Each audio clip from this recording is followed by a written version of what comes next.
Hello and welcome to the Gastric Health Show. My name is Dawn Boxall and we are going to discuss a topic today on how gut problems contribute to bariatric regain. And I'm sure many of you have the fear after bariatric surgery that will I be able to maintain this lifelong, and why have I put on a few pounds? And so the regain is scary for many bariatric patients, and it's also something that everyone is aware of, that we do know that it does occur in many of the bariatric patients after they've had surgery. And it can be anywhere from 40 to 80% of you will experience some type of weight regain. Now, not all of you will experience a complete regain of all that you lost, but some do. And some just put on a few pounds. And then, I've counseled lots of patients that really don't put on, 10, 15 pounds is really all they did from their lowest, which is pretty standard. But I get it. You've had weight loss surgery, you've had your anatomy altered, and you want to be successful. You didn't do this to not be successful with weight loss. So I get it. And I want you to understand that there are things you can do for yourself to help protect and prevent and help stabilize kind of where you're at and what bariatric surgery provided you with your gut microbiome, and continue to grow and improve that. So that is kind of the focus of today. I want you to see that there are options. There are many things that you can do for yourself to contribute to improving your ability to maintain weight loss after bariatric surgery. So let's dig into one. I do want to kind of explain that there is several studies with the evidence on, and I'll put it in the show notes, that the regain is a real thing, and it's a real concern that they're doing studies trying to help figure out what happens. Because is it truly just a calorie problem? Is it truly just you're eating too much and not exercising enough? And really, I think most practitioners could agree that, at least personally, I don't believe that that is the only thing that's happening. Do I think that people's choices change and maybe life hits and, they find themselves in a season of life that they just don't have the time or the bandwidth to do some of the things for themselves that they used to? So yes, there are shifts in what they do, but to me, there's more to it that drives it. And that if you can put some of these things in place, long term, it's going to help, one, prevent it, but two, reverse it. So if you can put these things in place and fix some of these areas, long term, you won't have the same issues. So here's what we know about what influences gut bacteria already. Having a balanced gut microbiome is key, but that comes with effort. That doesn't just come with taking a probiotic pill and all your problems are solved. There are things that we have to do with making choices in our food that plays a role in if that probiotic is even going to be of value to you. So just taking a probiotic and focusing on putting some good bacteria in is wonderful, but it's not going to be the only thing that is going to correct it and long-term prevent regain. So here are things that we know that impact gut bacteria. Polyphenols, we know, so these are things that are bright red, like beets and cherries and raspberries, all of those real deep, dark colors, and bright reds are high in polyphenols. Green tea, chocolates, really dark chocolates, all of those are polyphenols. So, adding those in can help you because they can actually modulate gut microbes, your microbial diversity, so the variety of different bacteria you have in. You want to have lots of different gut bacteria represented in your gut, and it comes from what you're putting in your diet. And then it can also modulate the firmicutes-to-bacteria ratio. And this is a direct correlation to weight. So when those are elevated, firmicutes or bacteroidetes are elevated, you are likely going to struggle with weight loss and be more weight loss resistant. So when those good bacteria, firmicutes and bacteroidetes are still good bacteria, when they are elevated and out of balance, then they can create an environment that your body will absorb more calories from the food you are consuming. So it makes it harder for you to lose weight or to maintain the loss you've gotten. So, we know that the polyphenols are important for that. So if you don't find yourself consuming those things, that could be a thing to take note of. Another thing is your nutritional state. So when you have vitamin deficiencies, we do know that alters different gut microbes. And we do know that adding in certain vitamins or minerals can increase certain gut microbes. For example, vitamin A is actually a great addition when it comes to your gut lining. And it can do wonders with healing a gut. And this is more specifically like the retinoic acid, but it has the ability to increase certain species of gut bacteria. So lactobacillus and bifidobacteria, that vitamin A, the actual pure form, the retinoic acid, is what's going to help improve your gut microbiome. So those vitamin A rich foods, of course, liver is the top, but there are many. So vitamin A foods are even things that are bright orange, red, and yellow, but they have beta carotene that converts kind of at a low side. So not your best option. But there are ways to get it in your food that will help you. So anytime you have those deficiencies, that's going to impact your gut microbiome. And then also certain carbohydrates, because of the fibers and polyphenols and other compounds that are naturally in the foods that we eat, in the plants. The plants are your friends, but they can increase a variety of different species in your gut. And then certain fats. I know ketogenic diets are super popular with some patients, and I think that's where you have to be careful, because some of it modulates it in a good way and some of it modulates it in a not as good way.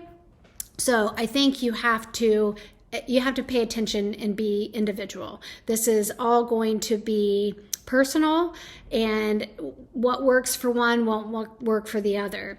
So that's where, working with someone so that you can get some good benefits from making changes is key. And then, of course, antibiotics and medications, stress, exercise, all of those can impact your gut bacteria. So you can see there's a lot of factors and there's a lot of things that can influence why someone's gut bacteria might be out of balance. And technically we call, when your gut bacteria is out of balance, it's considered dysbiosis. And dysbiosis is just where you either have not enough good bacteria, too much bad bacteria, or bacteria in the wrong location. And that would be like a SIBO, a small intestinal bacterial overgrowth. So when you have dysbiosis, something is contributing to that. So is it, things in your diet? Is it stress? Is it medications? Did you take a round of antibiotics? So that dysbiosis was created from something. And that's where it kind of shifts all the time. It is not something that changes and stays the same. It requires help from us, and it requires us to be diligent, not perfect, but diligent on maintaining it. So I always like to think of adding. You add in things. So if you're going to go out to fast food, maybe you choose a side that has some vegetables in as a side, or fruit, as opposed to the French fries. So those are things that you have the ability to shift based on your choices. And there was a study in, let's see here, the International Journal of Food Sciences and Nutrition that was published in 2020, and I feel like they said it the best. It is the habitual diet that determines the long-term residence in the gut. So if your diet is frequently high in sugars and alcohol and caffeine and low in fiber, guess what? Your gut microbiome is not going to be in balance, and you will have dysbiosis. And you might be thinking, well, okay, so I have dysbiosis, I have a few symptoms, who really cares? But let me explain. Dysbiosis is kind of a common thing that is seen before surgery. So they've done lots of studies on bariatric patients and before surgery, and just obesity in general. We know that obese individuals have dysbiosis. They have an imbalance in their gut bacteria. So it's either, and it's probably a combination of all of them. It's, they don't have enough good bacteria, they have too much bad bacteria, and bacteria in the wrong location. It's very common for obese individuals to have SIBO and to have this dysbiosis. So going into surgery, all of you have dysbiosis. So what do we know about what happens after surgery? So that's where kind of the cool stuff happens. So they know that the dysbiosis shifts. So we know that the firmicutes to the bacteroides ratio. So whenever you have firmicutes or bacteroides elevated, that's bad. So these are good commensals, but yet they need imbalance. Even though they're good doesn't mean more is better.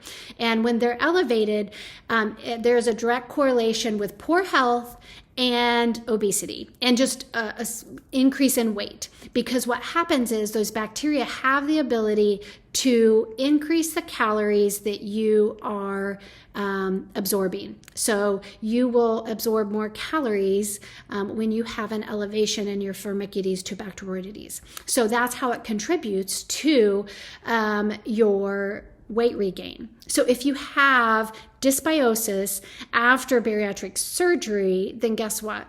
You likely will struggle with weight loss, can be more weight loss resistant, and maybe just really easily put on the pounds with you don't feel like, hey, I'm really not changing too much of my diet. So why am I seeing so many pounds go up on the scale? So that, dysbiosis is a big deal. It is something that can contribute to long-term problems with weight. So what else do we know about bariatric surgery? And there are additional studies. What we know, and this is in multiple studies, I have seen this, that this one was in an obesity report in 2019, and that they know that bariatric surgery only partially rescues the dysbiosis from pre-surgery. So we know that all obese individuals have dysbiosis, and then bariatric surgery happens, it flips it, but it doesn't flip at all. It doesn't completely solve or resolve the dysbiosis. And they realize that this impacts metabolic improvements and weight loss. So they know this is part of it.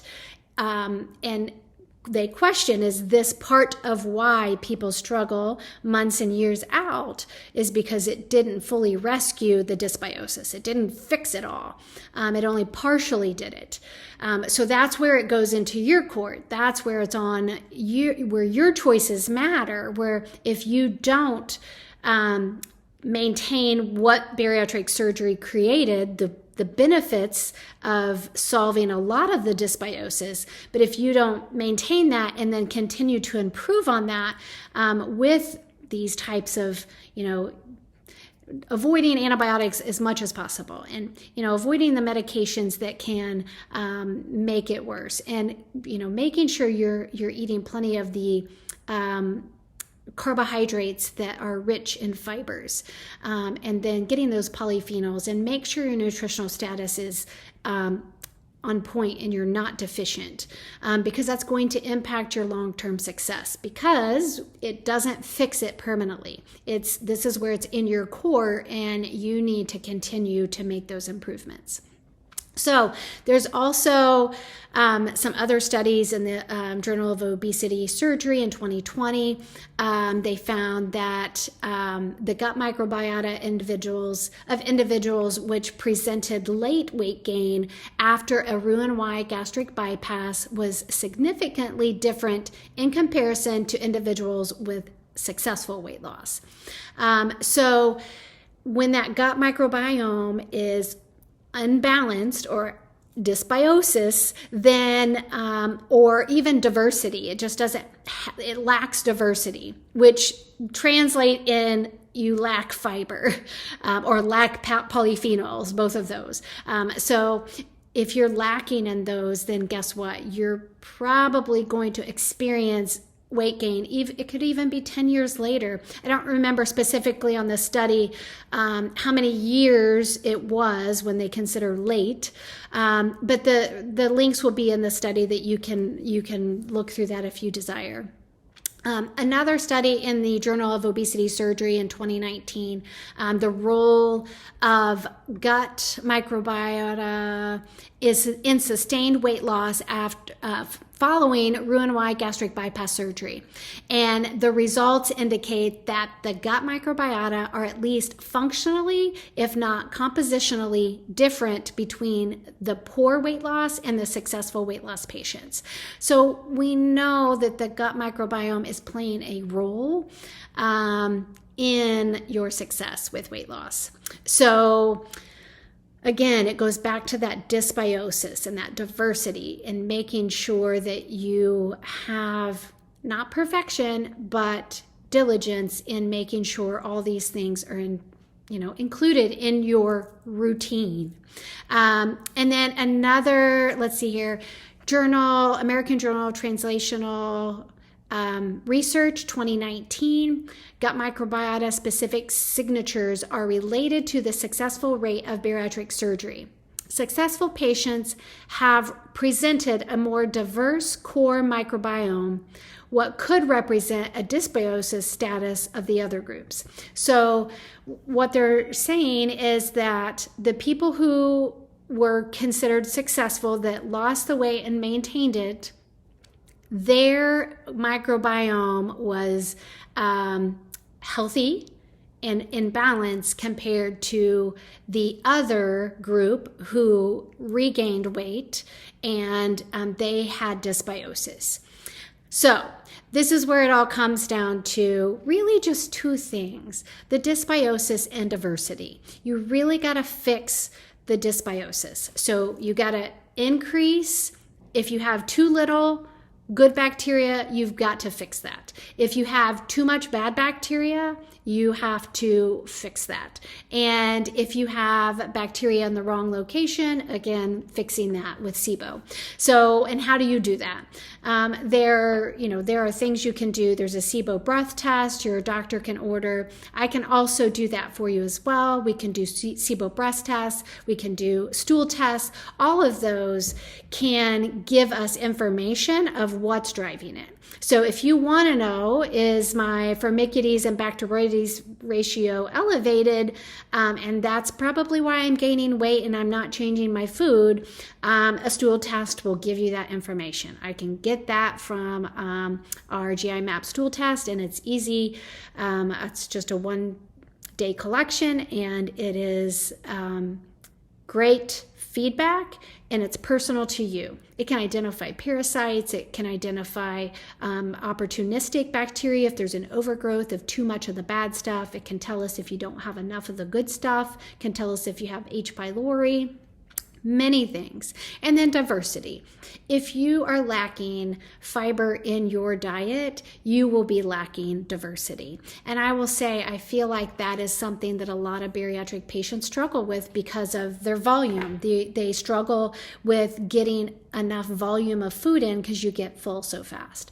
And so when that happens, you have to get creative. And that's where I work with you and can help you strategize and using as much whole real food as possible. And then we utilize specific probiotics. It can really combining those two together can really change that whole environment. We can recondition and rebuild your whole gut microbiome so you no longer have dysbiosis. You can have a healthy gut and you can maintain a healthy weight.